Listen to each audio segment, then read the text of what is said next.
Zeba sutele baba shatelega.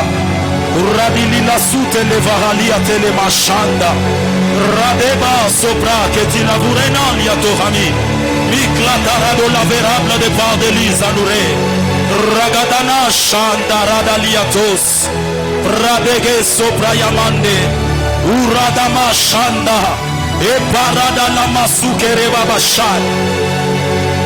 La présence des anges servait.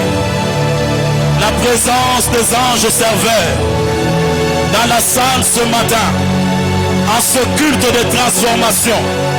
La présence des anges servait et relâchée en ce lieu, afin que chacun de nous reçoive ce qu'il lui faut. Le Dieu qui entend et qui exauce est dans la salle ce matin. L'abbé Shata Boradiza Dana Mahasa Rutakano Satanabakashia de Leba Rebe Sopratiza Tuteferadaniate Lumana Kausa Epikatalua Telema Zaka Telima Radanana Serenene Shanda Elazata Regika Luke Lemanda Rumamame Paradaliato Shanda Et no faula Waliketa Suparenasi Atoleni Wamememe Shanda Rabasai. J'aime ce culte. J'aime ce culte. J'aime ce qui se passe dans ce culte. Mon Dieu. Mon Dieu. Oh yes. Yes.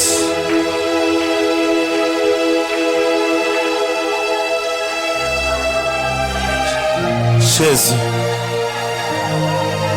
Jésus. Seigneur, viens sécher les larmes. Viens sécher ces larmes qui coulent. Viens donner solution aux problèmes. Viens résoudre les difficultés. S'il te plaît, fais-le. S'il te plaît, Seigneur, fais-le. Souviens-toi de cette église. Souviens-toi de ce peuple. Souviens-toi de nos pères en ce culte. Fais grâce. Fais grâce. Au nom de Jésus. Merci pour ce culte. Décide de nous parler ce matin. Fais autant que tu veux. Fais autant que tu peux. Nous croyons, Père, que ta parole créatrice va ramener les choses nouvelles dans nos vies. Merci pour ce que tu as fait. Voilà pourquoi nous t'acclamons. Nous te bénissons. Nous te louons. Nous t'acclamons. Nous poussons le cri de joie pour la gloire de notre Seigneur. Jésus. Jésus. Quel culte. Waouh. Est-ce que quelqu'un a été visité ce matin? Est-ce que tu as senti la présence de Dieu dans ce culte? S'il est déjà là, c'est-à-dire qu'il va te faire du bien. Je croyais que je tenterais d'annoncer à une personne que Dieu va te faire du bien. Amen, amen. Alors sans plus tarder, j'aimerais que tu puisses saluer la personne qui est à tes côtés. Nous pouvons nous saluer mutuellement.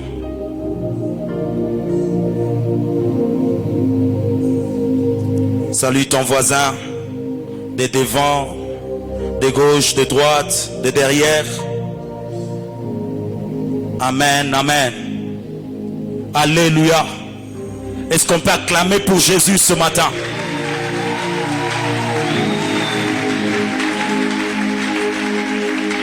Alors sans plus tarder, nous allons passer au moment de la parole. Nous allons partager la parole de Dieu ce matin. Et avant d'aller plus loin, je dis merci à Dieu pour ces cultes. Je dis merci à Dieu pour ses choix, ses privilèges. C'est lui seul qui a permis que nous puissions nous tenir devant pour vous apporter sa parole.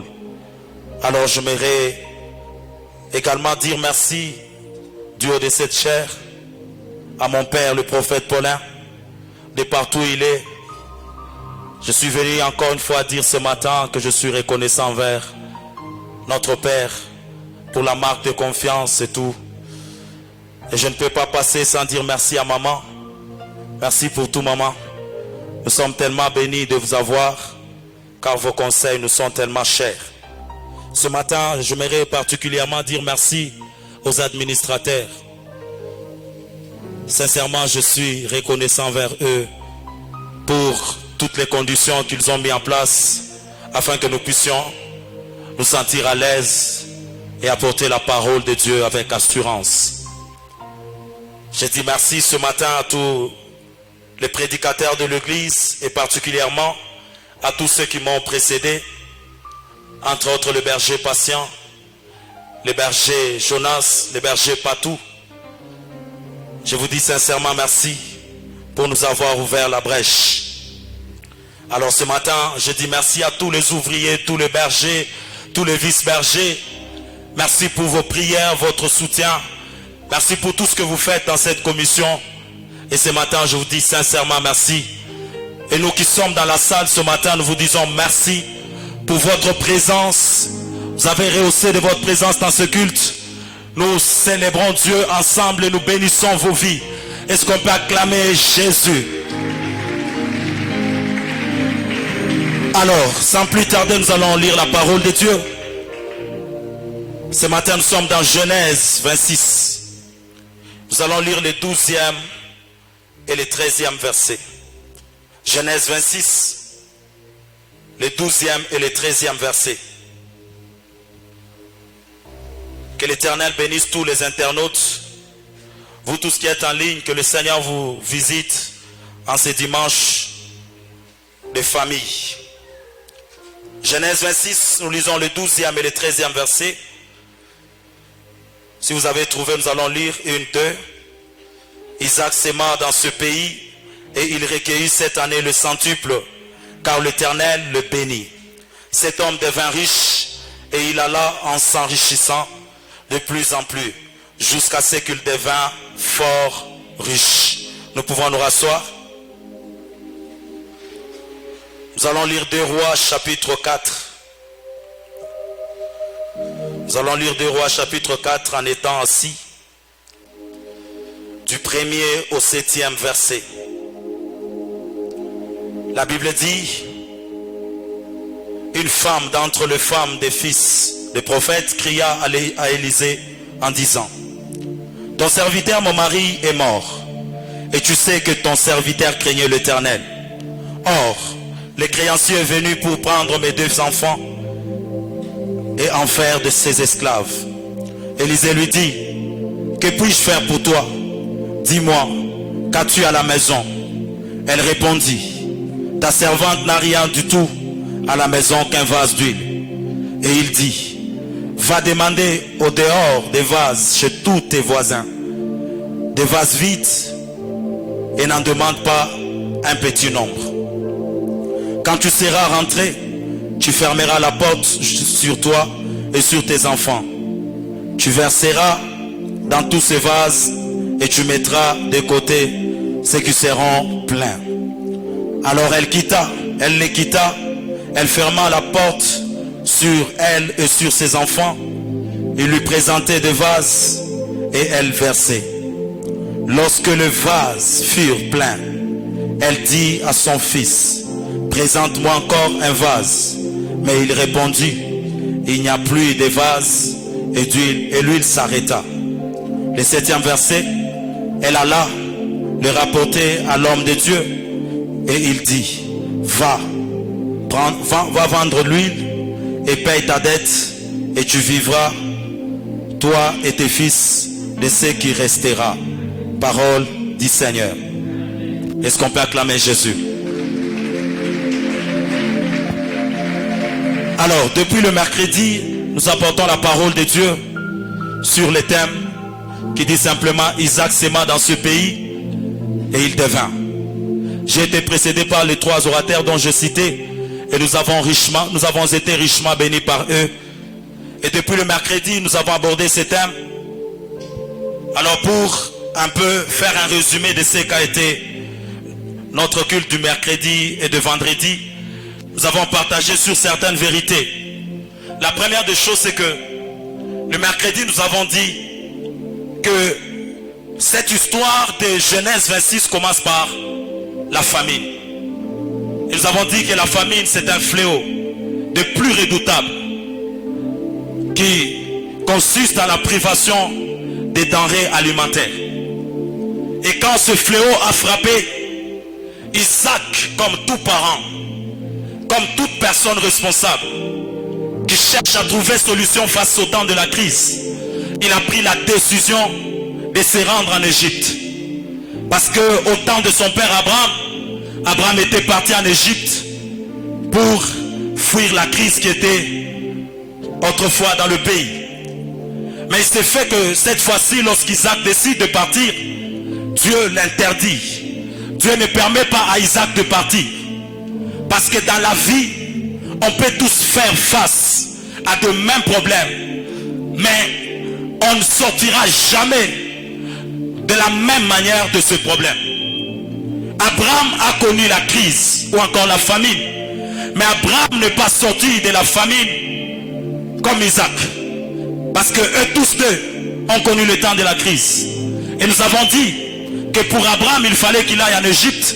Mais pour Isaac, il fallait qu'il reste dans ce pays. Et nous avons vu que le deux types de personnes sont devenus des modèles pour le deux types autres de personnes qui sont inscrites dans le livre de Ruth. Et là, je parle d'Elimelech et je parle de Boaz. Quand la famine frappe Bethléem, il y a deux réactions. Il y a Elimelech qui trouve comme modèle Abraham.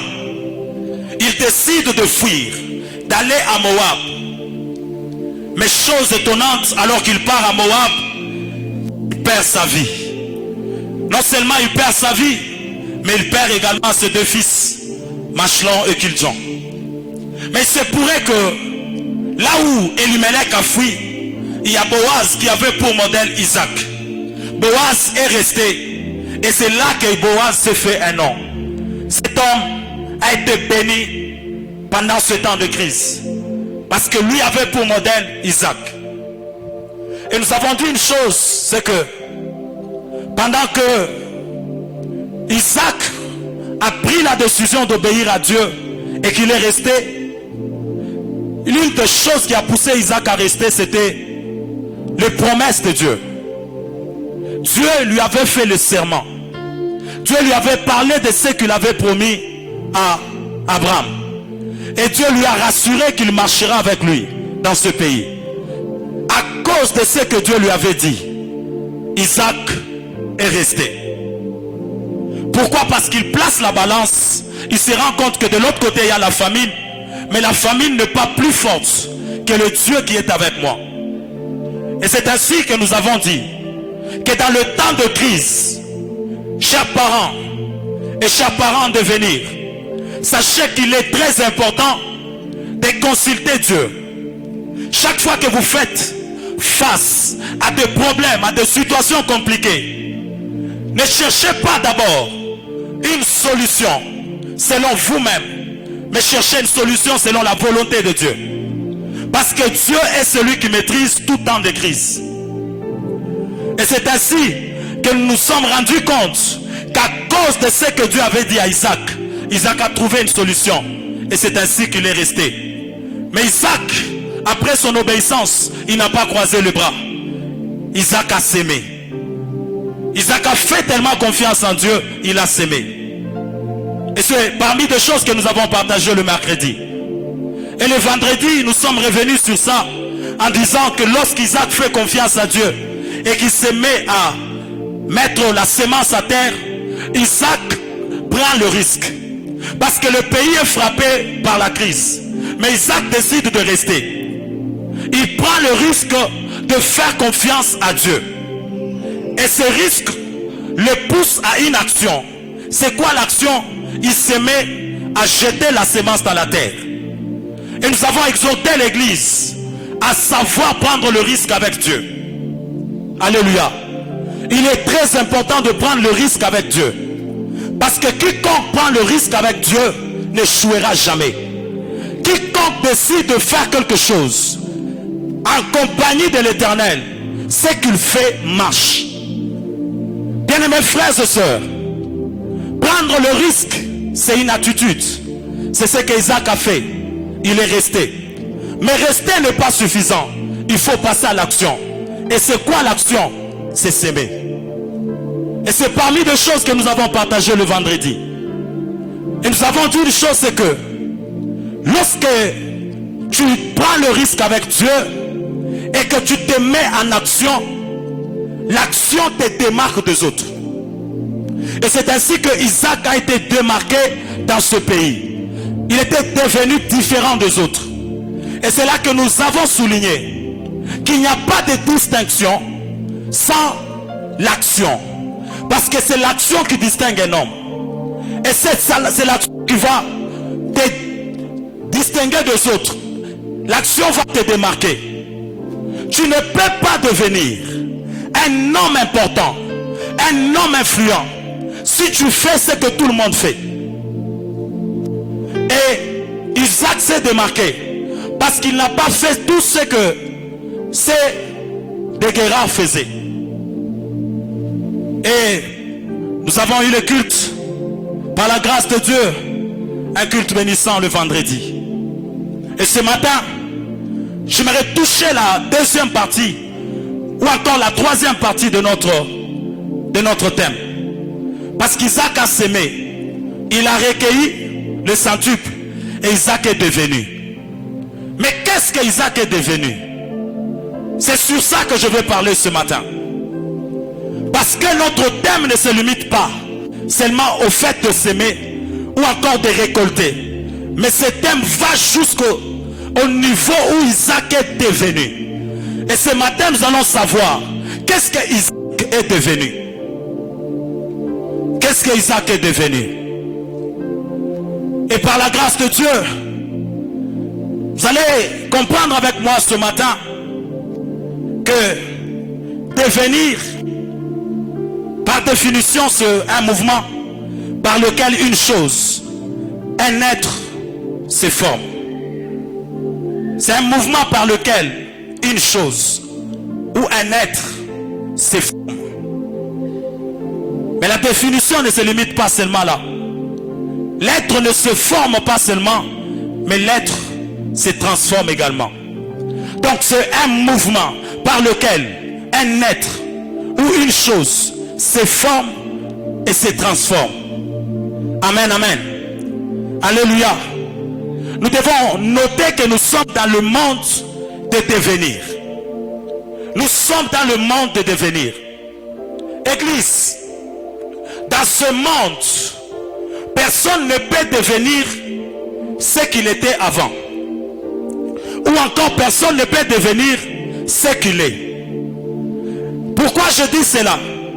Parce que le devenir, c'est un résultat. Et ce résultat a un processus. C'est ce qui fait que personne ne peut devenir ce qu'il est ou ce qu'il était. Quand on parle de devenir, tu peux devenir soit dans un sens positif ou soit dans un sens négatif. C'est ce qui fait que dans ce monde, nous sommes dans le monde de devenir. Parce que l'homme quitte d'un lieu vers un autre. Quand l'homme est venu dans ce monde, il n'est pas venu directement avec 13 ans, 14 ans, 16 ans.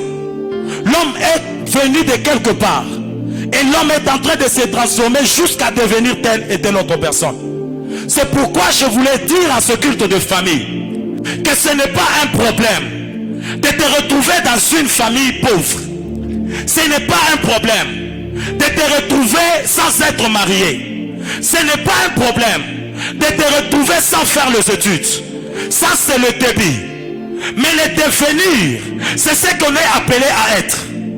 C'est ce qui fait que même si ta famille est pauvre, c'est que la famille constate un certain mouvement. Mais tu es la personne qui peut changer ce mouvement.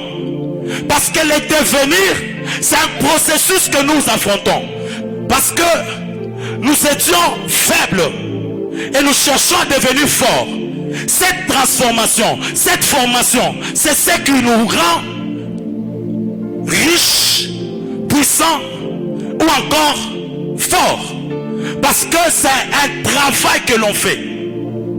C'est pourquoi je disais qu'il est possible de naître dans une famille pauvre. Mais il est aussi possible de finir dans cette famille en étant riche. Parce que tout homme est appelé à devenir. Et parlant du devenir, ce n'est pas un problème de voir Jacob être roulé dans la maison de Laban. Ce n'est pas un problème de voir Jacob faire le deuil de Joseph, un faux deuil. Parce que Jacob, c'est la matière première.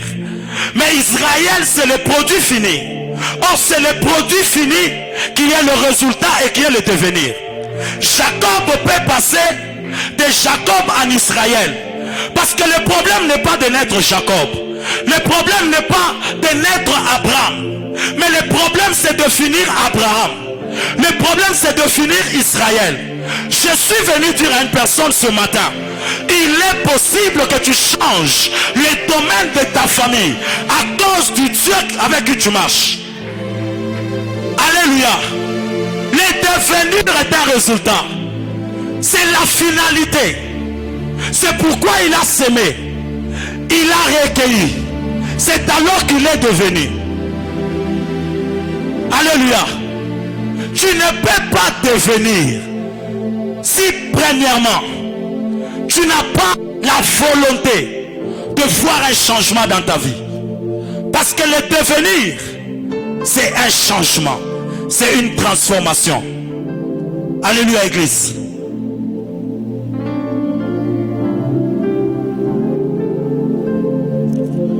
Alors écoutez, j'aime une chose ici. La Bible dit, et il devint. Il est devenu qui? Quand vous lisez la Bible, on parle de la richesse. Il est devenu riche. Il est allé en s'enrichissant jusqu'à devenir fort riche. J'aime la version d'Arby. La version d'Arby parle de la grandeur. Il est devenu grand. Isaac est devenu grand où? Dans un pays qui avait une terre stérile. Dans un pays qui était frappé par la famine. Église, écoutez. Tu peux faire face aux conditions les plus difficiles. Mais ce ne sont pas ces conditions qui vont te maintenir dans la vie que tu mènes. Les conditions peuvent te faire peur. Mais tu peux t'imposer sur les conditions. Lorsque le monde était informe et vite, le monde n'a pas fait peur à notre Dieu. Ce n'est pas parce que la terre est informe et vite que tu dois la constater comme ça. Parce que cette terre peut se transformer. Et l'Éternel a commencé à créer. Il a donné la forme à la terre. Là, c'est dans le livre de Genèse. Mais il se pourrait que Isaac est dans la terre qui est stérile. Et c'est là qu'il devient grand. J'ai beaucoup aimé la version Semer. Semer dit que cet homme est devenu un personnage important. Il est devenu un personnage important. Et quand il va plus loin, là où Ségon a dit jusqu'à devenir fort, riche, lui parle de la puissance. Il dit jusqu'à devenir très puissant. Alors c'est pourquoi j'étais en train de dire que nous sommes dans un culte de transformation. Parce que ce culte, il y a une puissance qui va te transformer afin de t'amener à devenir. C'est ce qui fait que cet homme est devenu très puissant.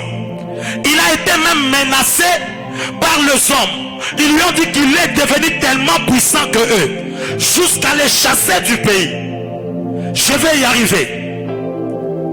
Mais il se fait que lorsque cet homme devient très puissant, la question que je me suis posée, Isaac, comment tu peux devenir puissant, ou encore très puissant, ou encore très riche, dans une terre qui était stérile? Alléluia. C'est là que je voudrais parler d'une vérité très importante. Vous allez vous rendre compte que dans Genèse 26, à partir du deuxième verset jusqu'au 5e verset, Dieu est en train de parler à Isaac. Du 2e au 5e verset. Et pendant qu'il est en train de lui parler, il est en train de lui parler de ce qui va se passer. Parce qu'il est le Dieu qui avait fait alliance avec Abraham. C'est pourquoi je voudrais dire la première vérité ce matin. Si la prière peut nous aider, les micros s'entrecoupent un peu plus. Alors il s'est fait que la première vérité, c'est que nous devons savoir à ce culte de famille que Dieu est le premier initiateur de la grandeur ou de la richesse sur la terre. C'est Dieu qui est le donateur. Et Isaac savait cela. Parce que quand vous lisez la parole de Dieu dans Genèse 12, Dieu dit à Abraham de quitter son pays. Il lui dit de quitter sa patrie. Il lui dit de quitter la maison de son père pour aller dans un pays que lui seul le montrera. Mais ce que j'aime, Dieu dit à Abraham, je rendrai ton nom grand. Retenez ceci, il n'y a que Dieu seul qui est l'initiateur de la grandeur d'un homme sur la terre. Nos familles sont en insécurité si ces familles n'ont pas Dieu dedans. C'est la première des choses sur laquelle j'aimerais parler ce matin. La renommée ou encore la grandeur d'Abraham était cachée dans la volonté de Dieu. Parce que c'est Dieu qui avait la capacité de rendre Abraham grand. Écoutez, chers frères et sœurs, ce matin je suis venu dire à une personne que la grandeur ou encore la puissance a pour fondement le Dieu Tout-Puissant. Vous savez pourquoi? Parce que personne ne peut rencontrer le Dieu Tout-Puissant et rester petit. Tu ne peux pas faire rencontre avec un Dieu Tout-Puissant et rester petit. Parce que le Dieu Tout-Puissant est celui qui transforme l'humain. Et le Dieu Tout-Puissant est celui qui a la capacité de te rendre grand et puissant. Et ça, c'est ce que j'aime le plus. Parce que vous allez vous rendre compte que Dieu maintenant dans sa manière de faire les choses, l'Éternel sait qu'il est capable de tout. Mais comme ça ne lui suffit pas, il permet que l'homme devienne aussi participant dans sa grandeur ou dans sa richesse. C'est ce qui fait que l'homme est également à l'origine de sa transformation. Écoutez, tu ne peux pas devenir riche, tu ne peux pas devenir grand sur cette terre ou dans ce monde si tu ne te lèves pas pour arracher cette grandeur. Car la vie appartient aux bagarreurs et la terre n'est pas pour le faible, la terre est pour le plus fort. C'est celui qui est fort qui s'amasse les richesses de ce monde. C'est celui qui est fort qui s'amasse la puissance de ce monde. C'est pourquoi je suis en train de dire que l'homme peut être à la base de la grandeur qui plane sur sa vie. Parce que vous allez vous rendre compte que dans le livre de Philippiens chapitre 2, afin que Jésus-Christ reçoive la renommée ou encore la grandeur qui est attachée à son nom, Philippiens 2, 8 et 9, vous allez vous rendre compte que la Bible dit, lisez avec moi ce verset, Philippiens chapitre 2, le verset 8. La Bible dit ceci: il s'est humilié lui-même, se rendant obéissant jusqu'à la mort, même jusqu'à la mort de la croix. C'est pourquoi il n'y aura pas de ce pourquoi s'il ne s'est pas humilié d'abord. Il n'y aura pas de ce pourquoi s'il ne sait pas débrouiller lui-même. Écoutez, Église, il est très important pour nous de comprendre que nous pouvons arracher notre renommée sur la terre. Nous pouvons arracher notre richesse sur la terre. Si seulement nous comprenons que nous sommes les partisans de cette richesse. La Bible n'allait jamais parler de ce pourquoi. Si Jésus-Christ n'avait pas fait quelque chose, il est impossible de devenir sur cette terre des hommes si tu ne fais rien. C'est ce que tu fais qui te rapproche de la grandeur. On n'a pas parlé de sa richesse sans avoir parlé de sa semence. On n'a pas parlé de sa richesse sans avoir parlé de sa récolte. Et on n'a pas parlé de sa récolte sans avoir parlé de la bénédiction de l'Éternel. Bien-aimé, quand tu associes le Dieu Tout-Puissant et tes efforts, bien-aimé, tu as le résultat que tu as besoin. Les résultats sur la terre des hommes donnent le respect. C'est les résultats qui donnent le respect. Les hommes ne vont pas te respecter sur la terre des hommes si tu n'as pas de bons résultats. Tu veux qu'on te respecte, tu veux qu'on puisse te considérer, mais qu'est-ce que tu donnes comme résultat sur la terre? Église, les familles les plus respectées sur la terre sont des familles qui ont la renommée. Ce sont les familles qui ont Dieu, qui ont la richesse. Et ce sont ces familles qui sont respectées sur la terre. Ne pense pas que la vie va bien. Si jusque-là sur la terre des hommes, on ne te connaît pas. Si jusque-là sur la terre des hommes, tu n'influences rien. Cet homme n'est pas devenu riche, ou encore il n'est pas devenu grand parce qu'il était resté à la maison, il croisait les bras. Non, il s'est mis à travailler, il a semé. C'est quand il a recueilli le centuple qu'il a pris la hauteur sur les autres. Je suis venu révéler une vérité à une famille ce matin. Faisons tout ce qu'on peut pour que nos familles soient bénies. Assurons l'avenir des enfants. Assurons la renommée de nos familles. Comment est-ce qu'on va te respecter si jusque-là, tu n'as aucun résultat sur la terre? Isaac n'est pas devenu par hasard. Et quand vous lisez Genèse 26, il y a une première des choses que Dieu est en train de rappeler à Isaac. Il lui rappelle l'alliance qu'il a traitée avec son père.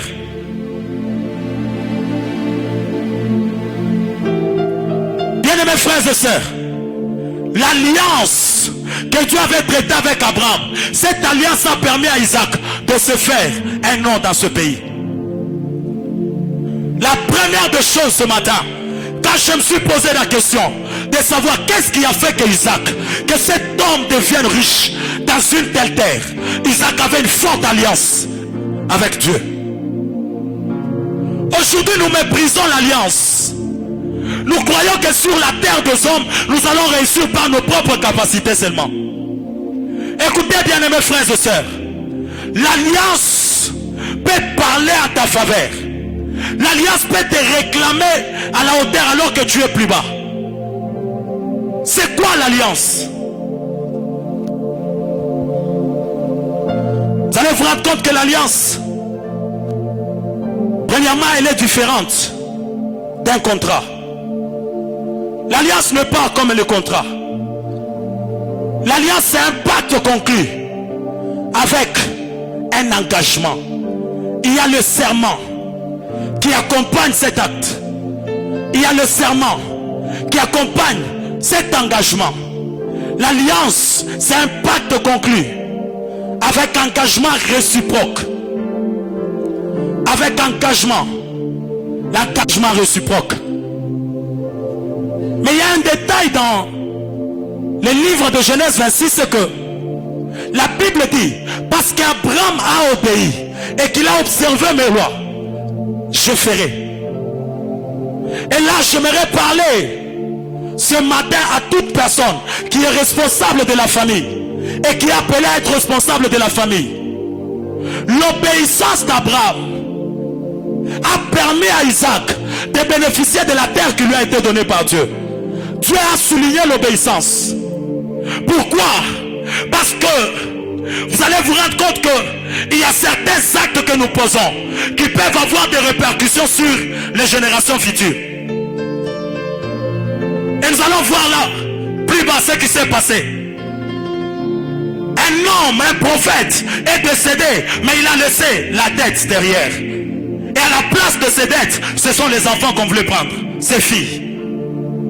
Protégeons nos familles. Battons-nous, chers frères et sœurs, chers parents. Battons-nous autant que l'on peut pour que nos familles aient une forte alliance avec Dieu.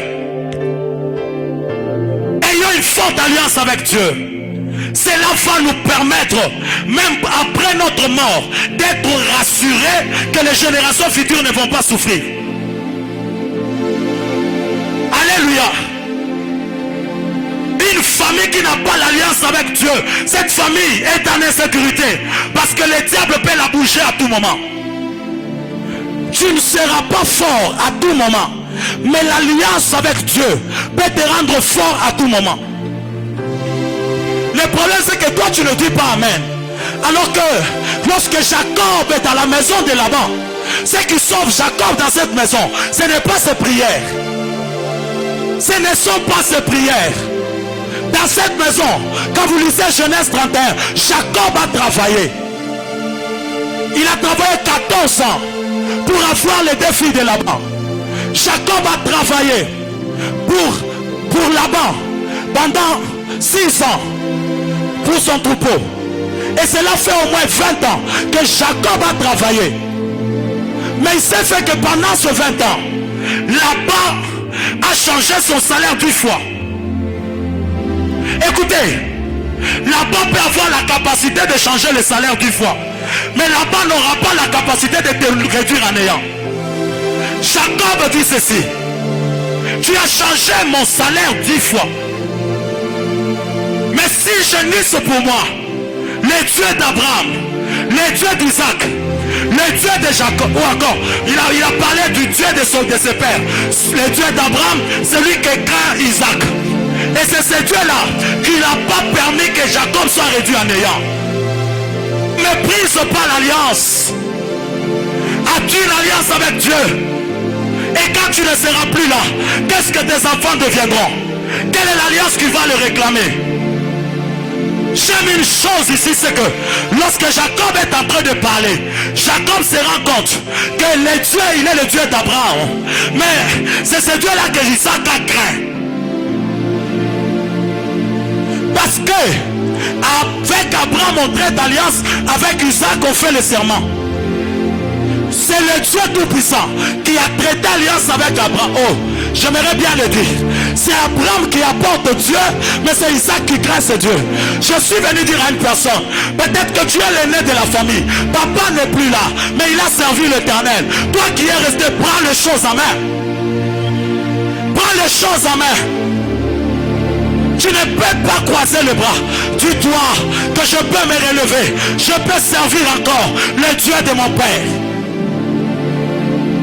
Écoutez l'église. Il ne l'a pas réduit en néant.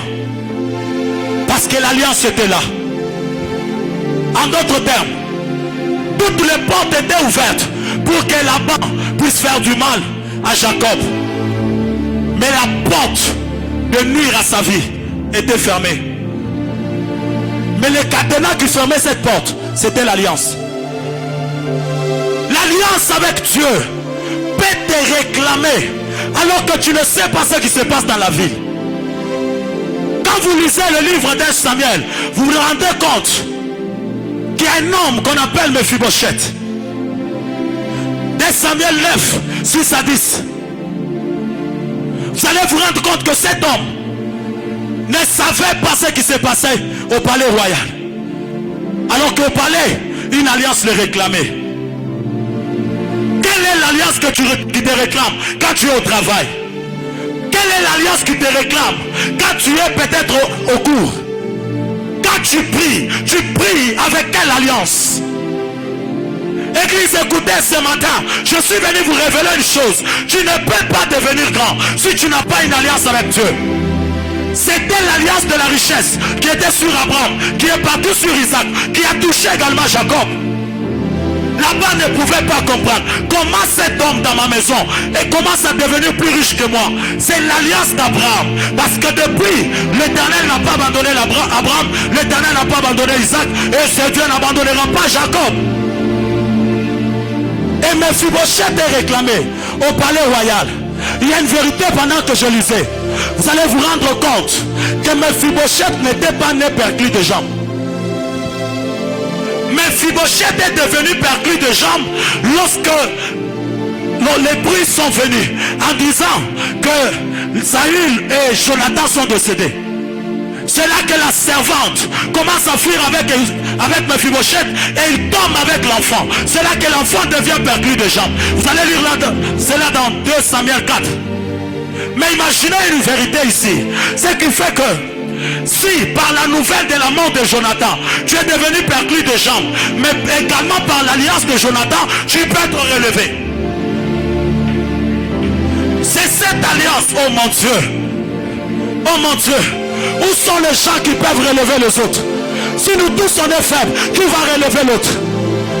Si nous tous on n'a pas quelque chose, qui va donner à l'autre? Écoutez, peuple de Dieu, si tu ne connais pas le mode de fonctionnement d'une alliance, tu n'en bénéficieras pas. Et dans cette église, mon père a traité alliance avec Dieu. Il a l'alliance de terre, il a l'alliance de la richesse, il a l'alliance de la maternité. C'est pourquoi ce matin, je m'attache à cette onction. Je réclame pour vous les terres dans cette ville et dans d'autres villes, dans ces pays et en dehors de ces pays. Je demande au Dieu de mon Père d'accomplir la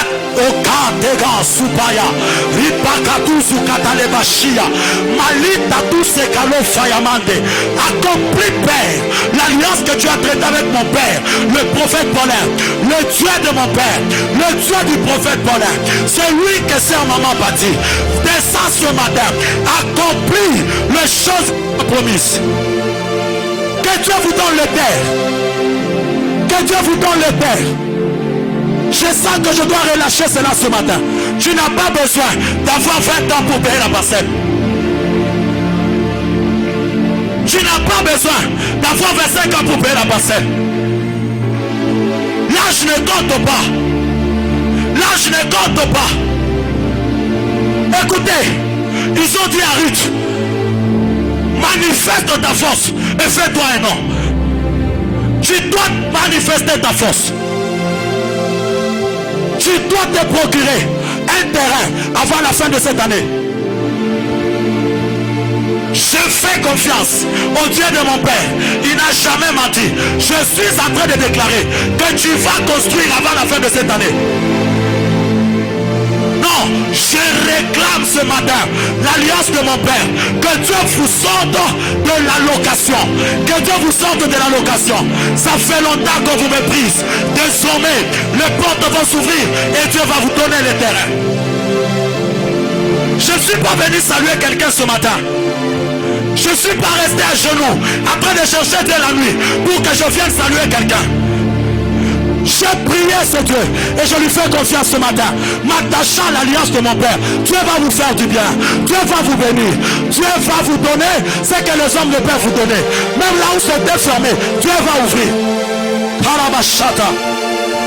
Que Dieu le fasse ce matin. Qu'est-ce que le mariage? Qu'est-ce que le mariage? Dans cette église, l'alliance du Père a réclamé les gens.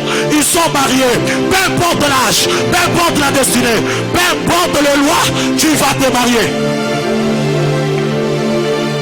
Peu importe c'est à quoi tu fais face. Là n'est pas mon problème. Mais je m'appuie sur l'alliance. L'alliance rend fort le faible. Ne pense pas que tu vas réussir sur cette terre de hommes. Associe la force.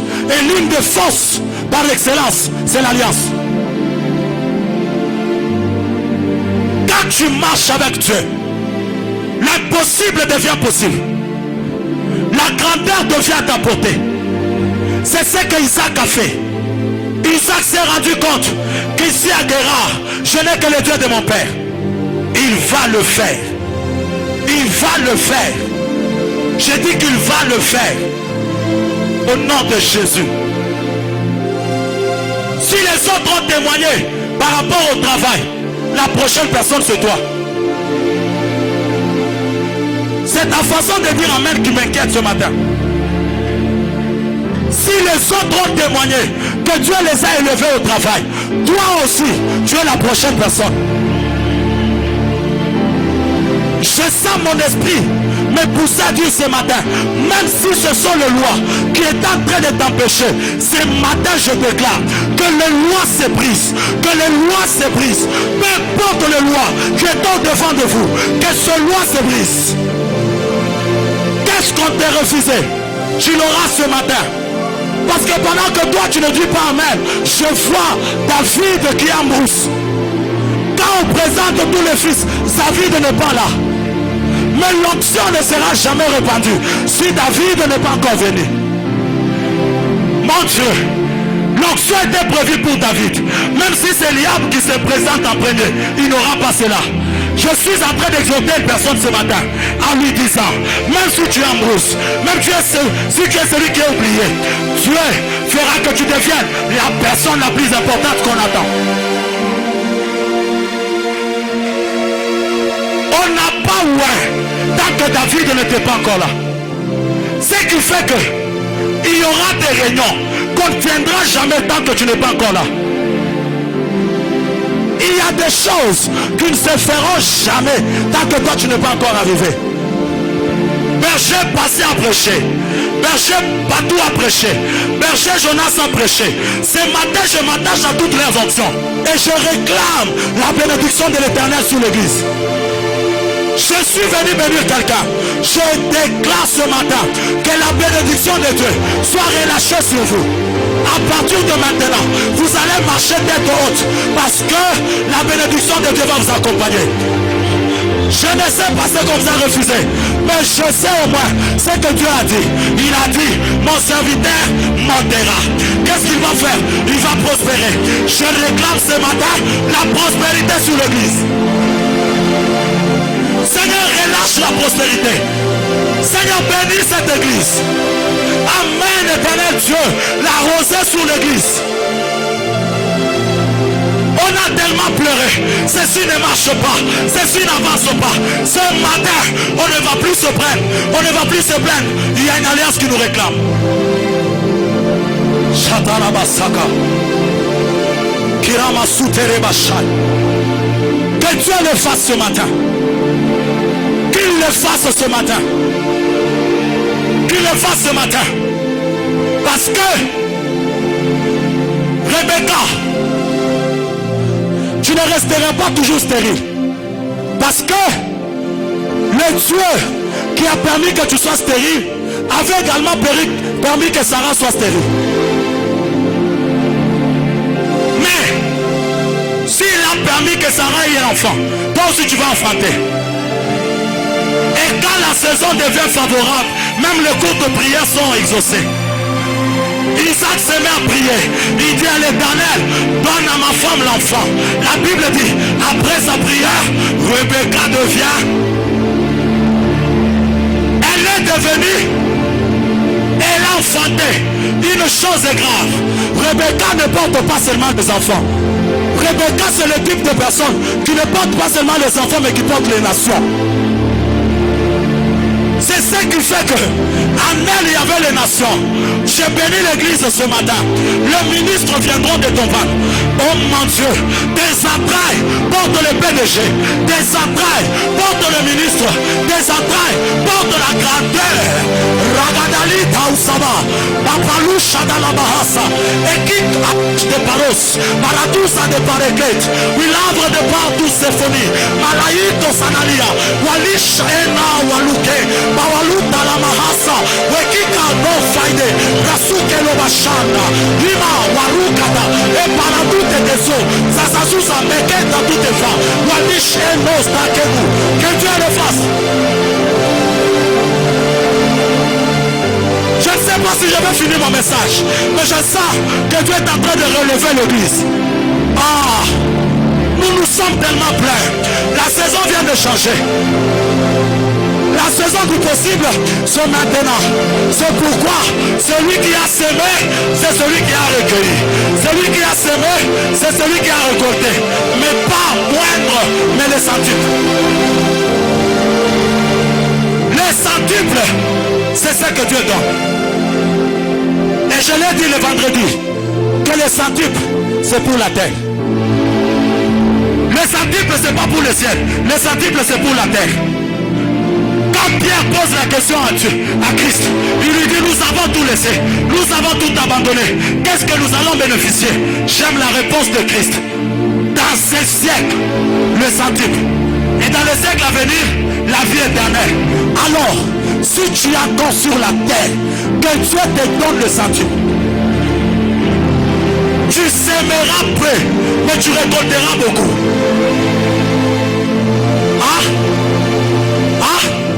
Tu commenceras un projet le matin et le soir tu as le financement.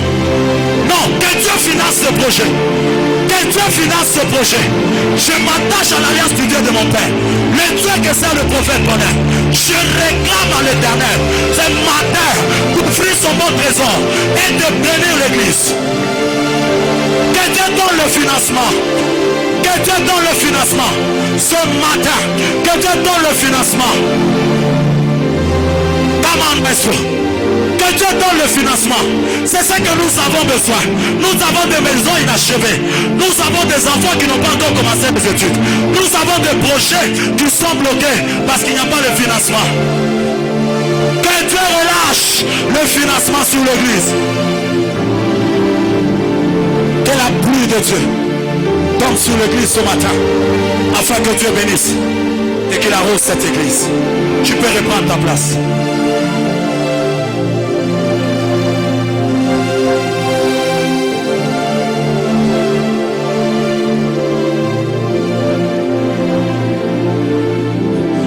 Une deuxième chose que je constate, c'est que sur Isaac, il y avait une puissance de la faveur. Isaac n'est pas le type de personne qui évolue seulement avec l'alliance, mais ce sont le type de personnes qui évoluent également avec la faveur. Car Dieu les bénit. Et nous avons dit que la bénédiction, c'est une faveur que Dieu accorde à une personne. Et ce matin, j'aimerais insister. Isaac avait la faveur sur lui. Et qu'est-ce qui se passe? Nous devons savoir que la faveur est un acte de générosité. Quelque chose donné ensuite d'amour et d'affection ou un souvenir. Quelque chose comme la faveur, ce n'est pas quelque chose qu'on mérite. La faveur, on ne la reçoit pas pour ce qu'on a fait. Il y a un moment de la vie où quand tu te regardes, tu regardes tes frères, tu le vois avec les habits, de bleu, de rouge, de jaune. Il n'y a personne qui a la robe à multiples couleurs. Alors tu t'assois, tu te demandes, qu'est-ce que moi je fais? Je viens te répondre ce matin, la faveur est sur toi. La faveur. Évoluons dans des familles, mais ne manquons jamais la faveur sur la famille. Quand la faveur est sur la famille, vous allez vous rendre compte qu'à la fin de l'année, 2 personnes peuvent réussir sur 40, mais sur les 2 personnes, tes enfants sont là. La faveur de Dieu, elle peut te donner accès là où tu n'avais pas accès. C'est là que Esther se rend compte que je n'ai rien fait. Je me suis aussi préparé comme les autres. Mais c'est moi que le roi a choisi. Pourquoi? Parce que je trouvais grâce. La faveur de Dieu, lorsqu'elle est sur toi, bien aimé, les gens vont t'envier. Les gens vont t'envier. Joseph a été envié. Vous allez vous rendre compte que Joseph a été envié par ses propres frères. Pourquoi? Parce que la faveur qui était sur lui créait même des envies, des problèmes. Des fois tu te poses la question, pourquoi j'ai le combat? Pourquoi les bergers de Guérard me suivent? Oh mon Dieu, tu as une faveur. Tu as quelque chose qu'eux n'ont pas. N'aborde pas la vie sans la faveur de Dieu. Et tu ne deviendras pas grand si tu n'as pas la faveur de Dieu sur toi. C'est la faveur de Dieu qui devient un chemin vers le devenir. Parce que la faveur de Dieu te fait sortir de l'orpheline à la femme du roi. C'est la faveur de Dieu qui vient changer ton identité d'avant vers une nouvelle identité. Toi qui viens d'une famille de magiciens, je parle d'Abraham, l'Éternel décide de te retirer de la magie, mais d'ajouter son préfixe en toi, afin que tu deviennes. Écoutez, peuple de Dieu, la grâce de Atabashaka, la grâce de Dieu, quand elle est sur toi, elle te rend tellement admirable. Elle embellit des destinées. Pourquoi? Parce que la grâce de Dieu est une faveur imméritée. Tu vas te demander comment est-ce que je suis arrivé là? C'est la faveur. C'est la faveur. Et il y a une vérité importante, c'est que la faveur de Dieu répand les bénédictions sur nous. C'est pourquoi Isaac a été béni dans ce pays, parce qu'il avait une faveur. La faveur peut prendre la forme de la solution afin que tu témoignes. C'est pourquoi vous allez vous rendre compte que l'engrais chimique que l'Éternel avait donné à la terre de Guérard pour qu'Isaac puisse recueillir, c'était la faveur. La faveur a pris la forme de la rosée, la forme des eaux, afin d'arroser la terre et que la terre donne le meilleur produit. Je suis en train de dire à une personne, à partir de maintenant, la faveur de Dieu va t'accompagner. Tu ne forceras plus rien. J'ai dit ce matin que les bénédictions que tu attends chercher seront réclamées par la faveur. Quand la faveur est là, elle te permet de recueillir le centuple. Elle te permet d'avoir d'abondantes richesses. Oh mon Dieu de gloire, c'est là que je me pose la question. Comment un homme qui hier n'était pas connu devient connu? Réponse, c'est la faveur. Cherchons la faveur de Dieu dans nos familles. Désirons-la. Quand tu vas au cours, va avec la faveur de Dieu. On peut donner à tout le monde des vides. On peut retirer les côtes à plusieurs. Mais la faveur va maintenir tes côtes. La faveur. La faveur. La faveur. C'est le moment où, à cause de toi, Dieu peut faire du bien à plusieurs. C'est pourquoi, quand la faveur de Dieu est sur Isaac, qu'est-ce qui se passe? Cet homme, on le chasse même de la ville. Il va dans la vallée de Guérard. Il n'est pas parti loin. Il est allé dans la vallée. Parce que Dieu lui avait dit, ne quitte pas, séjourne ici. Et quand il a regardé, il s'est dit, j'ai la faveur de Dieu sur moi. Même dans la vallée, les puits me donneront de l'eau. Seulement dans ce bureau-là, Dieu va t'honorer. Tu es venu dans cette église faible, tu vas sortir fort. Parce que le Dieu de la Bible, c'est un Dieu qui bénit les gens de par sa grâce. Alors écoutez, quand la faveur de Dieu vous positionne au sommet, personne ne peut vous rabaisser. Personne ne peut vous ramener à terre tant que la faveur de Dieu est sur vous.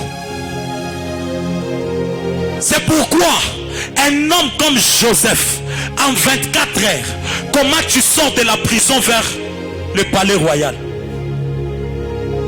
En 24 heures, il quitte de la prison et il devient ministre dans ce pays. En plus, un pays étranger. J'ai aimé un détail plus tôt pendant que j'étais en train de lire. Je me suis rendu compte que Pharaon n'a pas pris le temps de discerner l'explication de Joseph. Pharaon n'a pas attendu voir si c'était vrai pour maintenant donner la place à Joseph. Seulement là, il a accepté. Parce que quand la faveur de Dieu est sur toi, Dieu permet que tout fonctionne pour toi. C'est le moment de la vie où tout devient favorable. Quand tu marches, toutes choses commencent à travailler pour toi. C'est ainsi que Joseph, on n'a pas évalué sa prophétie ou encore son explication. Pharaon n'a pas attendu voir pourquoi il l'a donné. Il lui a donné cette place parce que la faveur de Dieu était sur lui. Il y a des places comme ça où quand la faveur de Dieu t'accompagne. D'ailleurs, je prie que Dieu le fasse pour quelqu'un cette semaine. On t'appelle pour l'interview, mais quand on te regarde, tu trouves grâce, on dit non, on ne va pas te poser des questions. Toi, tu vas passer directement. Parce que la grâce de Dieu n'a pas besoin de capacités. Non, la grâce de Dieu ne dépend pas d'abord des capacités. Le domaine privé de Dieu, c'est le domaine privé de Dieu. C'est la main de l'Éternel qui t'accompagne. Je ne veux pas revenir sur ce que le berger Jonas avait dit sur la puissance de la main droite de l'Éternel. Mais j'aimerais dire quelque chose à une personne.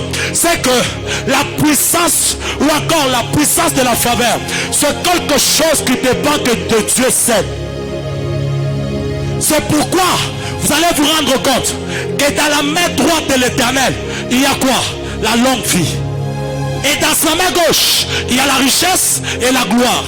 C'est pourquoi vous allez vous rendre compte, bien-aimés, que lorsque la main gauche relâche la richesse et la gloire, la main droite de l'Éternel donne la longévité dans la richesse et dans la gloire. Je suis venu dire à une personne, quand la main gauche de l'Éternel est en train de reprendre les bénédictions sur toi, la main droite de l'Éternel donne la longévité à ces bénédictions. Mon Dieu, tu ne commenceras pas riche pour finir pauvre. Que Dieu te donne la longévité dans la richesse, la longévité de vie, la longévité dans tous les domaines. Et toi qui aspires à la gloire vient ce matin et elle se maintient par la droite de l'Éternel. Que Dieu te donne cette robe de gloire qui t'a tellement échappé ce matin. Qu'il te la donne. Ainsi Isaac se retire, il va dans la vallée, mais même dans la vallée, les choses marchent toujours. Écoutez une vérité, Isaac creuse le premier puits, on vient quereller Isaac. Isaac s'est dit, je n'abandonne pas. Il va au deuxième puits, on vient quereller Isaac. Et parlant de ces deux puits, il y a Essek, il y a également le puits de Sitna. Alors il y a une vérité importante. Sitna peut appeler les querelles. Essek peut appeler les querelles. Mais Rehoboth n'appelle jamais le querelle. Vous savez pourquoi? Parce que la troisième fois c'est la bonne. La troisième fois c'est la bonne. Parce que Dieu permet que la troisième fois soit la foi qui permet à Isaac de s'élargir.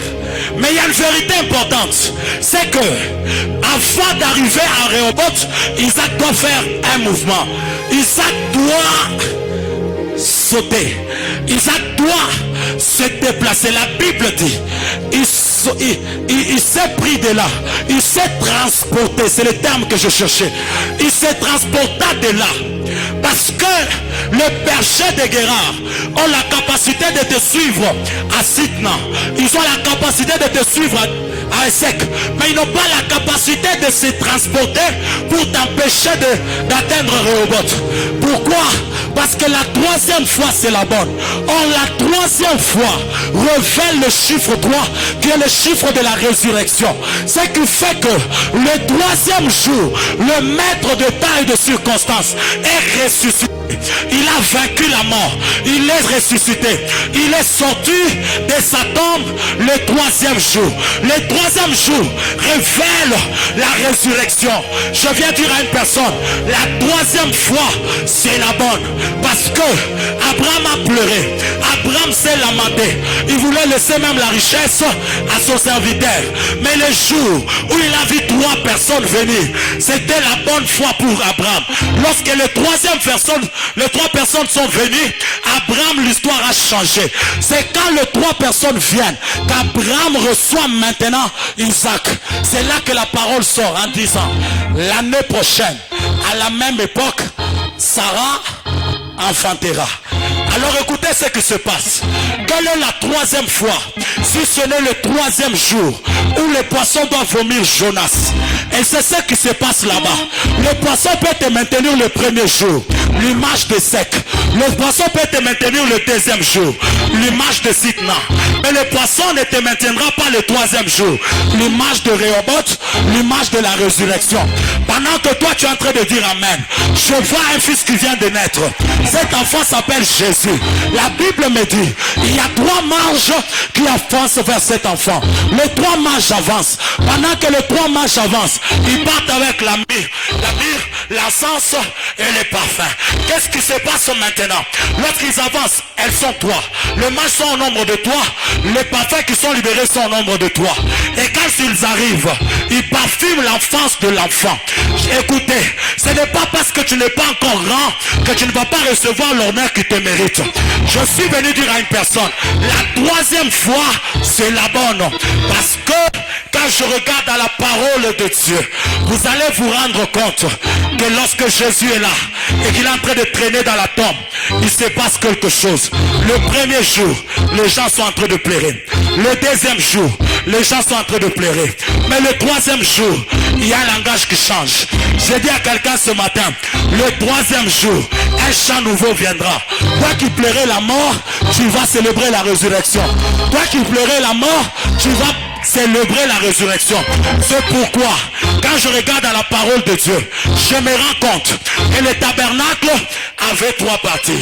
La première partie, c'était le parvis. La deuxième partie, c'était le lieu saint. La troisième partie, c'était le lieu stressant. Écoutez, la première partie dépend de la lumière de l'extérieur. Cette lumière peut être étouffée parce qu'il peut faire noir. La deuxième partie, elle est éclairée par le chandelier. On peut éteindre le chandelier. Mais la troisième partie, elle est éclairée par la gloire de l'Éternel. Tu peux empêcher à la lumière de l'extérieur d'être éclairé. On peut également empêcher à la lumière du chandelier d'être éclairé. Mais on ne va jamais empêcher à la Shekinah de Dieu d'être éclairé. Vous savez pourquoi? Parce que la gloire de Dieu est une lumière qui éclaire sur la terre avec une télécommande ou encore un interrupteur qui est gardé au ciel. Alors je dis à quelqu'un ce matin, dans la vie sur la terre, tout ce que tu es en train de faire, qui est soutenu par Dieu, ne peut pas être bloqué sur la terre. Pourquoi? Parce que l'Éternel est assis sur le trône qui est le ciel. Et sur la terre, c'est son marchepied. Alors tant que tu marches avec le Dieu Tout-Puissant, tout ce qui est sur la terre, tu vas le dominer. Tu vas le dominer, tu vas le dominer. Pourquoi? Parce que la terre est son marchepied. À partir de maintenant, reçois la domination sur la richesse, reçois la domination sur les biens, reçois la domination sur toutes choses. Dans le domaine du travail, reçois la promotion. Dans le domaine de la vie, reçois l'élévation. Oh mon Dieu de gloire, j'aime une chose, c'est que ce matin, l'Éternel Dieu Père Tout-Puissant est un Dieu qui bénit de plus en plus. Cet homme allant en s'enrichissant. Pourquoi? Parce que la troisième fois, c'est la bonne. Et la troisième fois, les choses ne seront plus pareilles. Hier, les choses n'ont pas marché. Aujourd'hui, ça n'a pas marché. Demain, ça va marcher. Mais quand vous lisez la parole de Dieu, un homme comme Moïse, lorsqu'il vient au monde, la Bible dit, Moïse est resté caché par sa maman pendant 3 mois. On peut te cacher pendant 3 mois.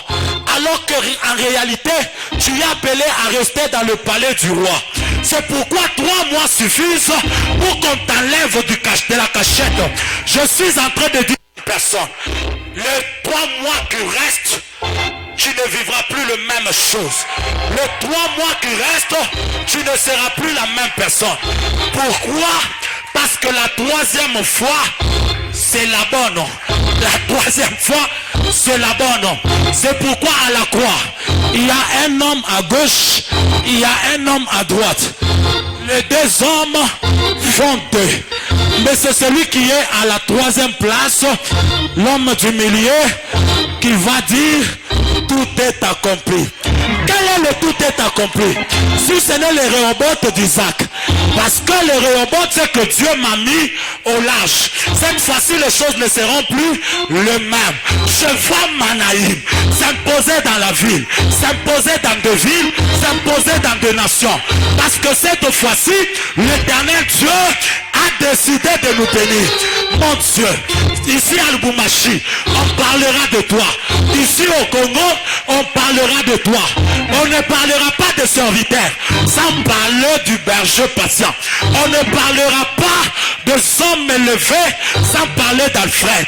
On ne parlera pas d'une dame sociale et puissante dans ce pays sans parler de maman Chantal. Je suis en train de demander, toi dont le nom était inscrit à Lubumbashi, je réclame que Dieu te propulse au sommet, que tu ailles au niveau national, qu'on parle de toi partout, qu'on parle de toi ailleurs. Je suis en train de proclamer, ce matin fait une matinée de transformation. Si toi tu ne crois pas, moi je crois. Et quand je regarde devant moi, je vois Daniel. Daniel me dit, je suis parti de la fosse au lion jusqu'au palais. Pourquoi Daniel? Parce que le Dieu Tout-Puissant est celui qui a permis que le lion ne puisse pas m'avaler, et il a permis que je sorte, que je sois honoré. Vous savez pourquoi? Parce que celui qui a vaincu le prêtre sera couronné. Celui qui a vaincu le prêtre sera couronné. Là je vois mon Seigneur à Gethsémane. Il est en train de lutter avec lui-même. Il est en train de se poser des questions. Quand on lui pose la question, maître, pourquoi tu pleures? Je suis en train de voir la coupe. C'est le prêtre. Mais quand tu quittes le prêtre, tu vas à la croix.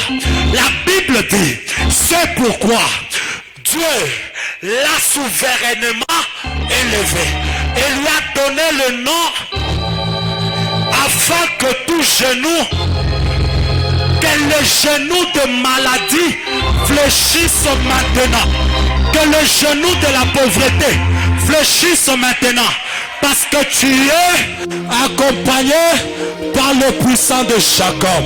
C'est là que la Bible me dit, il y a une histoire, c'est que si Abraham en tant que père, avant de mourir, a laissé à Isaac la richesse, la Bible dit, il a éloigné les enfants de Ketura, comme il avait éloigné également Ismaël, afin que Isaac vive le repos. Il y a une vérité ici. Abraham décède, mais il laisse l'héritage. Isaac reste avec l'héritage. Mais il y a une histoire. C'est que si Abraham est un père responsable, il y a un père qui n'est pas responsable. Il est dans le livre des 2 Rois chapitre 4. La Bible me dit, cet homme était le fils du prophète. Mais quand il est décédé, il a laissé derrière lui la dette. Mais une chose, l'homme qui est décédé, c'est le père de la famille. Mais comme il est décédé, l'histoire est devenue difficile. Le chaos est entré dans la famille. Mais j'aime une chose, si le chaos a été laissé par l'homme, le chaos sera enlevé par la femme. Dans la famille, l'homme ne peut pas peut-être donner ce qu'il te faut. Mais toi aussi la femme, comme Ruth, manifeste ta force et fais-toi un nom. C'est pourquoi vous allez vous rendre compte que cet homme est décédé. Le créancier est venu. Il a voulu prendre les enfants. Quelle est cette loi-là qui demande à l'homme de prendre le fils d'autrui parce que leur papa a laissé la dette? C'était contre la loi juive. Parce que la loi juive ne voulait pas que les enfants restent esclaves parce que leur père a laissé la dette. Alors la Bible me dit ceci. Lorsque la dame voit cela, elle s'est dit, je sais que mon mari a commis des erreurs. J'aimerais parler premièrement au serviteur de Dieu. Cet homme était fils de prophète, mais cet homme a laissé les dettes. Mais un détail est donné, il craignait Dieu. Mais comment un homme qui craignait Dieu a laissé les dettes? Comment un homme qui craignait Dieu a laissé le chaos? Je viens dire à une personne, la crainte de Dieu ne suffit pas. À la crainte de Dieu ajoute le travail. Parce que quand j'ai lu la Bible, je me suis rendu compte, berger John, que dans la Bible, l'histoire de jeune prophète, le fils de prophète, la place était devenue petite. Il fallait qu'il parte vers une place très grande. Mais il y a quelque chose qui se passe. Même pour agrandir leur espace, ils étaient obligés de louer la hache. Pourquoi louer? Qu'est-ce qui vous manque? Le moyen d'acheter la hache? Comment le fils du prophète peut tellement craindre Dieu et rester pauvre? Je viens dire à une personne, tu ne peux pas servir Dieu et rester pauvre. Il est écrit, celui qui me servira, mon Père l'honorera. Je parle sur le serviteur. On sera des prédicateurs riches, on sera des prophètes riches, on servira l'Éternel et la richesse sera sur nous. Alors regardez ce qui se passe. Cette femme va vers le prophète. Elle dit au prophète, le créancier est venu, il veut prendre mes enfants, mais c'est ça que moi je ne veux pas permettre. Il pose la question, que veux-tu que je te fasse? Oh, la dame ne sait pas répondre. Reçoit la deuxième question, qu'as-tu à la maison? Quand la femme regarde, elle identifie dans sa maison, elle ne voit rien d'autre que le vase d'huile, mais elle dit que ce vase est épais. Écoutez, quel est le vase qui est épais, qui doit ramener l'abondance, si ce n'est la foi qui est petite comme le grain de sénévé? La Bible dit ceci. La Bible dit ceci, je n'ai qu'un vase d'huile à la maison. Et qu'est-ce qui se passe? Le prophète lui dit, un vase d'huile ne suffit pas. Le vase d'huile sera l'approvisionnement. Mais toi, va chercher d'autres vases chez le voisin. Je vais sauter ces détails parce que je suis en train de chuter. La Bible dit ceci. Alors que cette femme s'enferme avec ses enfants, elle commence à verser d'huile. L'huile ne s'arrête plus. L'huile ne s'arrête plus. Jusqu'à ce qu'elle a rempli le dernier vase. C'est là que l'huile s'arrêta. Je suis en train de dire à la personne, lorsque le ciel décide de te bénir, c'est l'homme peut être à la base de son propre blocage. Parce que le ciel relâche l'abondance, mais l'homme propose peu de vases. La Bible dit ceci, les vases se sont arrêtés, l'huile aussi s'est arrêtée. Mais quelle est l'huile qui remplit tous les vases? Si ce n'est l'abondance. La Bible dit, l'Éternel Dieu Père de gloire a béni Isaac dans ce pays. Cet homme est devenu fort, il est devenu grand, il est devenu riche, il est devenu très puissant, parce que Dieu l'avait béni.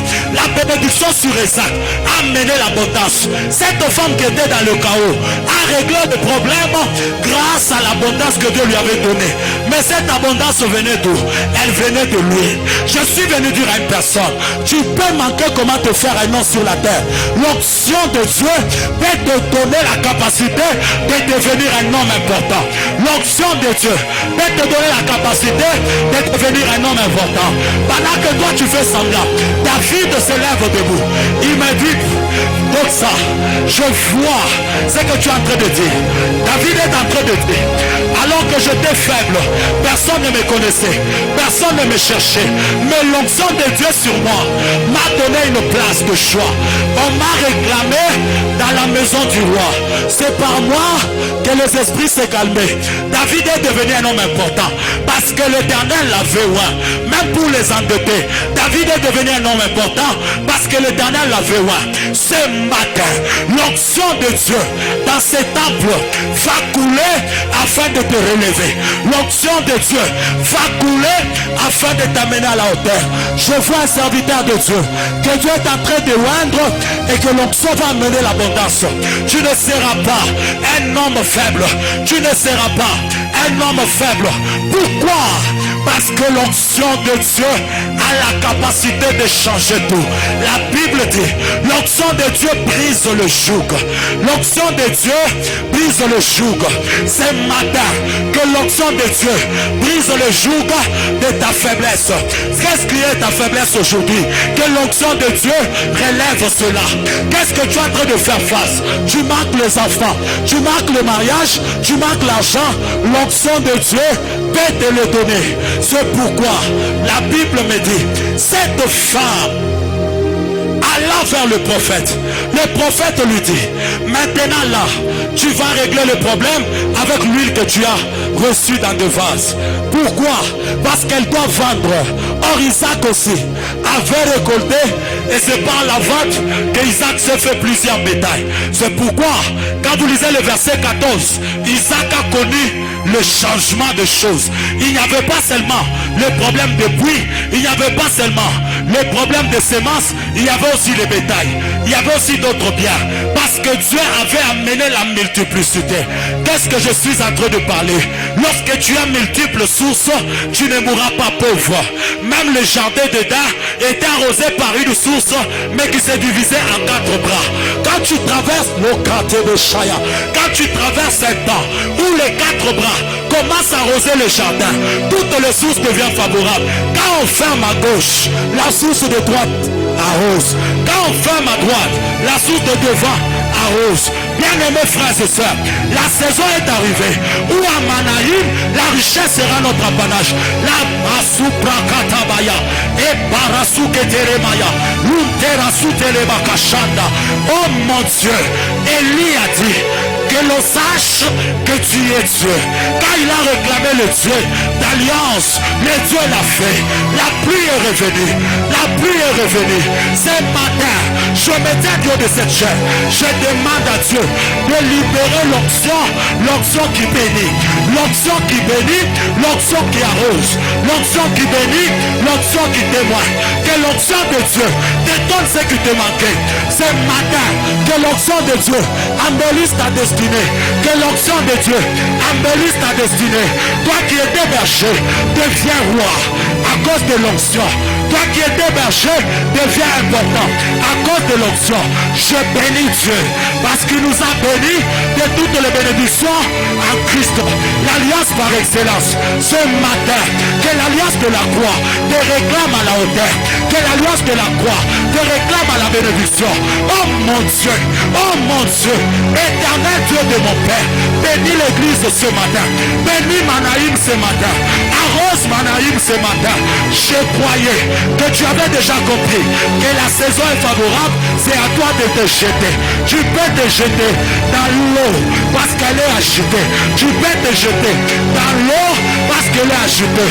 Tu ne forceras plus. Tu ne forceras plus. Car l'Éternel amène la bénédiction. Radabashata, Rekatababaya, Iprasataroboshanda, et Nastukaïdepa, Lomika, Welavia, Walouche de Canora. Tu as servi Dieu à la chorale. Que Dieu t'honore. Tu as chanté pour Dieu depuis le début de Manaïm. Que Dieu t'honore. Que Dieu vous honore à la chorale. Que Dieu vous honore dans tous les départements. Je prie ce matin que la bénédiction de Dieu vienne sur l'église. Cette année-là, c'est l'année de la récolte. C'est cette année. Décembre ne finira pas. Tu n'iras pas en décembre sans la bénédiction. Tu ne termineras pas l'année sans la bénédiction. Yahweh, Yahweh, répand la pluie. Yahweh, Yahweh, répand la rosée. Yahweh, Yahweh, ramène la joie. Yahweh, Yahweh, ramène l'abondance. Aka, Watusa, Waparia, Wekika Kulefa, Madesh Tatorida, Wekenusa Tabani, Maruke Debaya, Olebawika Tutefa, Lambria, Welosh Tategu, Avarekita Tutefa, Saturege, Waminde Ranua, Alo Shadayama, Emanarabaya. Oh!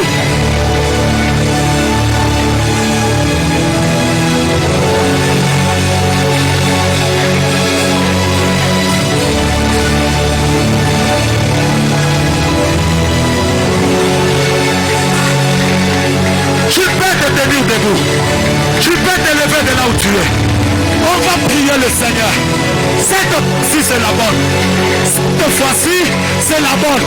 Cette fois-ci, c'est la bonne. Tiens-toi debout. Prie le Seigneur.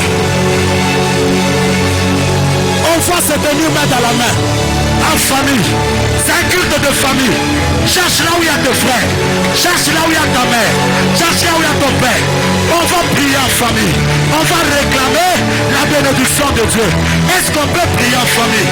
Ah, Yesu. Ah, Yesu. Ah, Yesu. Yesu. Yesu, Yesu bariki, Yesu onekana, Yesu tenda, kwa neema onekana. Bariki kanisa, bariki kanisa. Leo watu wanakuya, Yesu baone, Yesu baone, Yesu baonekanikie. Journée ya leo nina kuita, Mungu wangu, Mungu wangu, bariki kanisa. Oh mon Dieu.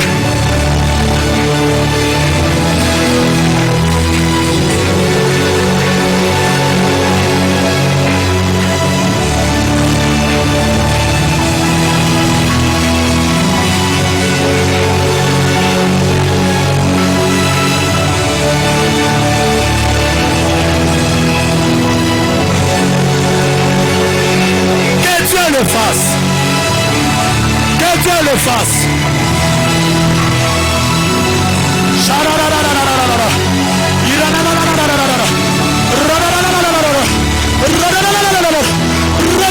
Santa Ruka Regataba Supraya Wekika Lush Melta Fomi Wateranuleka Meprasuka Damaya Wadeya Oh La Perika Tuzeva Lomeria Tutefa Nambria Welosta Teruatalamae Lo